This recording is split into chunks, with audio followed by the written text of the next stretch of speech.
This video is brought to you by you. There's no sponsor this time. Not every video needs to be sponsored, all right? I got over 1,000 questions during my annual subscriber survey. I genuinely couldn't get to all of them even if I tried. So I went through and picked a few that weren't repeats.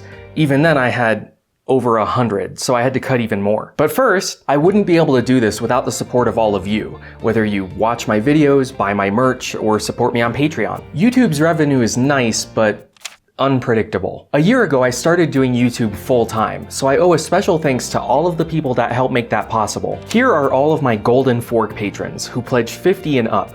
You've probably heard me say their name at the end of the first video they pledged for. Here are all of the Purple Forks. Yes, this is purple, not violet. They appear at the bottom of my end cards in black and get access to all of my past unlisted videos. The blue forks scroll across the top of every end card for $10 and up. And here are all of the green forks. These people get early access to my videos and help me spot errors and such on my Discord. Now, when I created these tiers, I thought I would be doing these milestone shoutout and blooper videos a lot more often. Instead, I decided to focus on actual content. So while this isn't a listed perk, here are all of the plastic forks who get access to my Discord server, among other things. And here are all of the rusty forks. There are a lot of you, and every little bit helps. So thank you, each and every one of you. I mean it. Alright, enough with the sappy stuff. Let's get to your burning questions. How did you deal with being unsure about whether people would watch your creations, and you weren't just screaming into the void? At first, I didn't really care. This was just something I was doing on the side while I was looking for a real job. It was just a hobby. I could say whatever I wanted. I still wanted it to be correct, and I still wanted it to be good. I wanted people to watch, but never in a million years did I think people actually would. I assumed I was just screaming into the void. How do you feel about the channel blowing up and having a bigger audience? It's scary. A year ago, I could make whatever I wanted without worrying about it. It didn't matter what I made, I'd always get like 5,000 to 10,000 views. Now, it's a little different. If I make a video people don't like, that's the difference of 100,000 views and a dozen angry emails and lost patrons. Everything gets magnified at this level. Do you ever fear you might be wrong about something? All the time. One of the differences between a year ago and today is if I make a mistake, hundreds of people will tell me about it. Forever. I don't know that I've ever gotten a main premise wrong, but if I ever mix up east and west or say the wrong date, I'll never hear the end of it. And it doesn't seem to matter how much fact-checking I do. I can spend weeks on a script, send it to people who I consider to be experts, send it to other creators, have my patrons see it in early access, and still stuff like this slips through. Judas of 40 Pieces of Silver fame. Now, I don't blame anyone else. In the end, it's my fault. But it doesn't seem to matter how much double or triple checking I do. Yes, I know Noah sent out birds in chapter 8. Did you do your own makeup for the Abandoning All Hope and Losing Paradise videos? Yes, it took me over an hour to get into that Satan's guidance counselor costume. And I do buy all this stuff special just for the video. Believe it or not, I don't just have a fedora laying around. How many people work on your videos? And are you going to employ people for your video production? It's just me. I research, write, film, and edit everything by myself, which is actually somewhat rare for larger YouTube channels. I'm probably hurting myself by not getting help. Though occasionally I do hire an artist or a musician or a 3D animator to produce a segment, but so far those have been one-off situations. Abandoning All Hope had at least 5 people involved. What is the upper limit of videos you could put out in a month without losing quality? 2 at my fastest. It takes me about 2 weeks to make a video from start to finish. Do you still add topics to your list of potential video topics? And do you do topics that you didn't already have planned? Yes, I still keep a running list of topics in my notebook, which you can buy these. Link down below. Shameless plug, but I do use this every day. But occasionally something comes along in the news or whatever and I decide I have to make a video about it. Or sometimes a topic becomes so large that it gets split. Dante's Inferno and Paradise Lost were originally going to be one huge video about Christian fanfiction. And sometimes I follow up my own video. The men's rights video was obviously a follow-up to my feminism video. It wasn't originally on my list. Eschatology was a follow-up to Scientology because of the parallels to doomsday cults. Would you say you've moved farther left politically since starting your channel? No, I think I've just stopped trying to hide it. Since I was still looking for a teaching job or to get into grad school, my earlier videos were painfully centrist. Yes, both parties participate in gerrymandering, but one of them does it way more than the other. I think I was doing a bit of a disservice by portraying it as 50-50. I also found that once I started putting my opinions into videos, they were getting a bigger reaction and reaching more people. Where would you say you fall in the political compass? I did my political compass during the midterms and it turned out like this. I don't know what political label that makes me. There are things I disagree with the Democrats on, especially the far left ones, but I disagree with the Republicans a whole lot more. Do you think it's okay for politicians to change their stance on an issue? I want politicians who update their views when presented with new information. I don't consider it to be flip-flopping unless you make it a habit. I don't want politicians who have the same views on global warming, race, and gender as they did 50 years ago. Society is changing and politicians should change with it. If I was beholden to the same views I had 15 years ago, yikes. What inspired you to present your political topics mostly neutral/moderately? I like to give you the information from both sides, but I will tell you why I think the other side is wrong. My Moderates Guide series is a good example. There are plenty of things I say in those videos that I don't personally agree with, but I think are important enough to tell you. I give you the information and you decide what to do with it. Does being a moderate mean anything in 2019? There's a big difference between being a centrist and being a moderate. I am not a centrist. Is there violence on both sides? Yes. But like gerrymandering, one side does it a lot more often, and pretending that it's 50-50 is counterproductive. Being a moderate means that I'm closer to the center, but not the center. In my experience, most people who call themselves centrists are actually on the right and just in denial about it. Do you identify with the BreadTube community? Every time I get posted on there, the same conversation comes up. Am I leftist enough to be on there? I don't know the answer to that question. I know that I agree with other videos posted on there more often than I don't, but I also know that I've made videos BreadTube doesn't like. What made you turn from anti-SJW to feminist? I got over the language. I think that's the hardest thing for most people. I talked about that a lot in my recent videos though, so I won't spend too much time on it here. What do you think of the so-called Skeptic community here on YouTube? So I consider them to be the mirror image of me, a moderate rightist. Is that a word? Though as I said, they call themselves centrist. There is some truth to the idea that they are a pipeline to the alt-right. They may not be in the alt-right themselves, but they funnel people in that direction. You never see them doing a collab with someone like me. Instead, the people on the right, whether they're moderate or extreme, stick to themselves. And the people on the left, whether they're moderate or extreme, stick to themselves. There's a reason people are becoming more divided, and that's a shame. If you happen to be one of those people and you want to talk, my DMs are open. What has being a veteran taught you about the United States, or serving a country in general? I realize that it's very rare for people to get out of their bubbles. In the military, you just get put in with a random group of people, black, white, Republican, Democrat, all the religions, and you just have to make it work. When I got out of the military and went back to college, very different. People are only friends with people who are like them and people who agree with them, and it becomes an echo chamber, which isn't always bad, I guess, but I think it would do a lot of people a lot of good to get out and have to make it work. Favorite and least favorite MREs? This was such a weird question that I had to include it. My favorite was chicken tetrazzini, without a doubt. I still buy the tuna helper tetrazzini in order to try and recapture the magic, but it's just not the same. I guess it needs to sit in a vacuum sealed bag for several years first. As for least favorite, I want to say jambalaya or any of the Cajun stuff. They can never get the spices right. Are there any funny or good stories from when you served in the Middle East? So in a truck you have two radios, one for your truck and one for the rest of the convoy. Most of the time on a mission we'd just be BSing in our truck. My driver was a bit of a horn dog, so a lot of our conversations revolved around sex, which shouldn't be that much of a surprise. But one day he said he was really annoyed with how he got hard whenever he pooped. Yeah, the reaction you just had was the same one we had. We told him that's not supposed to happen and it's weird, but he was convinced we were just yanking his chain and it happens to everyone. So we told him he should ask the convoy, but he wouldn't. So I did. Cotton balls to convoy. Do any of you guys get hard when you're pooping?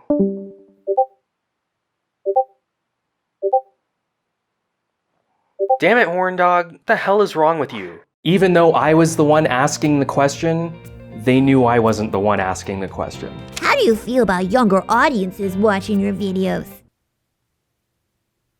Well, I kind of regret telling that story now. No, but really, I make my content for older audiences. I assume a certain level of education.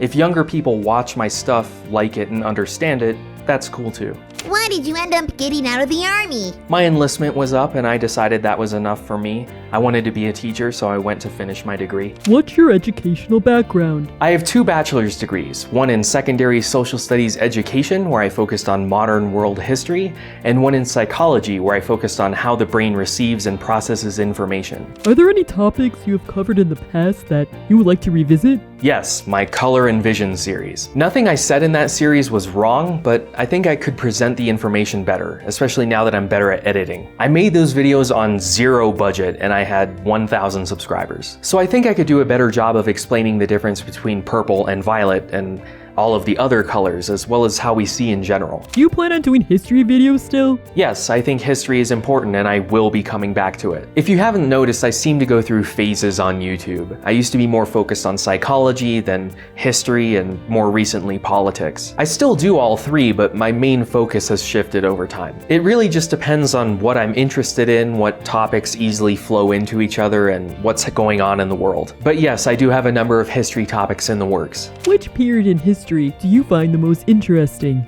Modern history, so anything from the last 100, 150 years. I like explaining why things are the way they are now and how we got to this point. Ancient Rome is great and all, but it doesn't really have a lot of relevance to today. Which of your topics have been the hardest to convince people of? That the parties have switched. Teddy Roosevelt was pro-environment and anti-big business. I don't know how anyone can say that the parties didn't switch with a straight face. But really, it's the civil rights movement. It's one of those things that nobody likes to be called a racist, and no one likes to be told that some of their views align with racism. So they get super defensive about it. It's not just the parties though. Whenever I bring up anti-feminism or certain economic policies, if I even hint that there's some racism in there, I get angry emails. You might not be racist, but some of the policies you support might be. Do you watch people's responses to your videos? And what is your opinion on them? I've yet to see a response that's really worth my time. You'll notice that whenever I respond to PragerU or some documentary,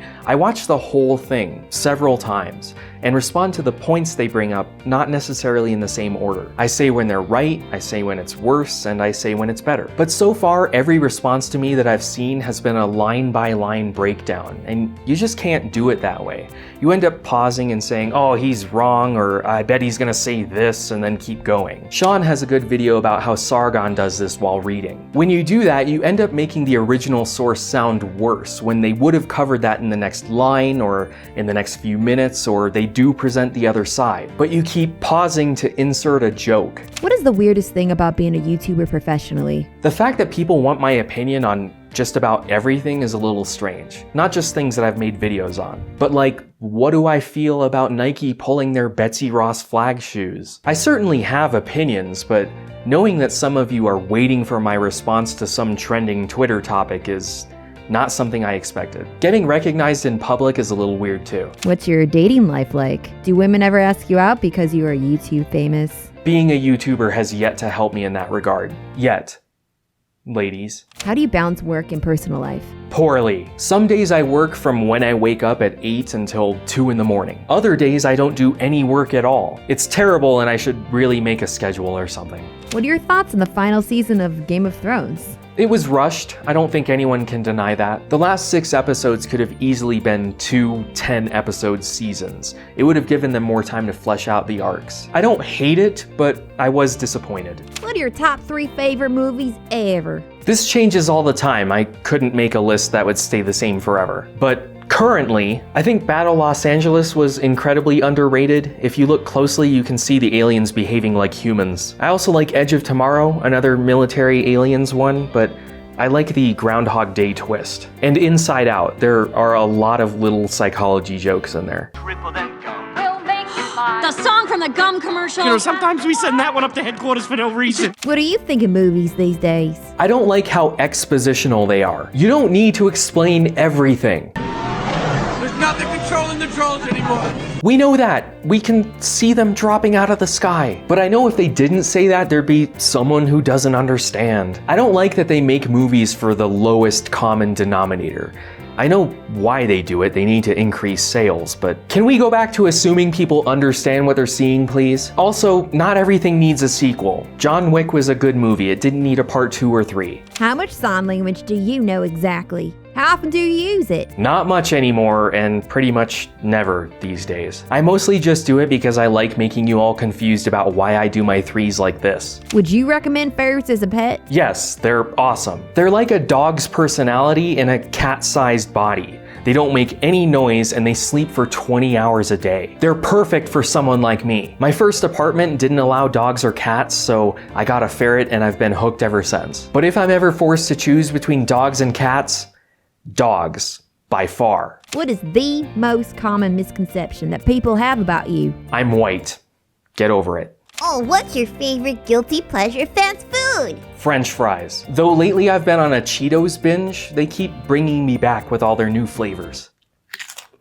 Are you the real Howtobasic? I am not. I am the one YouTuber you can cross off your list as a potential candidate. I'm definitely not Howtobasic. I mean it. That's not a diversion. Do you still enjoy YouTube as much as you did when it became your job? Yes, I was a little worried that when my hobby became my job that I'd start to dislike it, but so far that hasn't been the case. That has happened with other hobbies like web design, but since I do everything myself, I still maintain creative control. I'm not making videos for anyone else, so it hasn't gotten old. Yet. What's in store for you after YouTube? I don't know, but I think it's a little too early to worry about that. I know YouTube won't last forever, people come and go, but I'm hoping to get a good few years out of it before I fade away, before I become irrelevant. Non-educational YouTube channel recommendations? I actually really struggled on this one. I don't follow a lot of non-educational YouTubers, but I like Jarvis Johnson. As many of you know, YouTube drama is one of my guilty pleasures, and he seems to do a good job of tearing down content farms. I also like Pay Money Wubby, another drama type channel that uncovers a lot of shady channels on YouTube, ASMR and fake pet rescues, channels that deserve to be ridiculed. That's true. And I've always been a big fan of I Hate Everything. His critiques of Destiny are basically exactly how I feel, and I love his Search for the Worst series, though he doesn't seem to do those as often anymore. Are you looking to segue your YouTube success to any other platforms? Wait, that's seg or segue? I hadn't really thought about it until recently. I know other YouTubers transition to podcasts or Twitch or end up on TV, but I haven't really decided where this is headed, which is scary, but also a first for me. My life has always been a race towards some predetermined end goal. I'll be happy once I graduate, once my enlistment is over, once I get a job. And I'm tired of it. So for the first time in my life, I'm just living. There is no end date or life achievement I'm heading for. I'm just going with it. Which could end up disastrous, I know. But in the past, whenever I reached that goal, I wasn't any happier. I was just looking for the next goal. So no more. What happens next happens next. Ever thought about making any gaming videos or live streams in the future? Oh, you should do that. A long time ago, I said I wouldn't do that because that's not really what my brand is about. And for a really long time, I had this goal on Patreon that I would do more secret live streams. But I think I'm gonna change that. I do have a Twitch account. Several of you have spotted me out in the wild in other people's chats, and I've gotten to know quite a few streamers. You might even recognize the question voice. If we reach that goal, I'll start streaming on Twitch. Right, so when I first recorded this, we hadn't reached the goal, and then like 3 hours later I got a few large pledges that pushed it over. So now I can't even get a screenshot of before, and I look dumb. Thanks. I'll start streaming in August. Definitely not every day, but I could see myself streaming for a few hours on the weekend to catch up with you guys or answer questions. Who knows? What happens next happens next. What's the process you go through when making your videos? Once I land on a topic, it takes me a week or two to research, depending on the topic. 2 or 3 days to write. Filming can take anywhere from 1 to 4 days if there's a lot of costume changes. It takes an hour of editing for every minute of final footage. So a 30-minute video takes 30 hours to edit, which I usually do in a day or two, maybe 3. I told you I have a terrible work schedule. How long does it take you to regrow facial hair after being clean shaven to play the angel? That's a weird question, but 2 weeks. It takes 2 weeks to go from baby face to this. How do YouTube Premium users affect your revenue? About a third of my YouTube revenue comes from YouTube Premium. I get paid based on your watch time, so the more you watch, the more of your monthly share comes to me. I also still get it if the video is demonetized. But while we're on the subject, several people over the past year have asked me to set up another donation method aside from Patreon. So I finally did. PayPal.me/knowingbetter. But also, during the survey, over half of you didn't seem to know that I have merch. I wore it in my feminism video, but I didn't really make a big deal out of announcing it. Currently, I have shirts, notebooks, pins, and stickers. Let me know if you'd like anything else. The last time I made a Q&A video like this, I had 8,000 subscribers. Now I have 425,000. Probably more by the time this goes live. Again, you guys are making me look dumb. When I went to VidCon last year, nobody knew who I was. Maybe a dozen creators or so. I'm at VidCon right now. I have no idea how many people will recognize me or ask me to sign stuff, but it's still weird.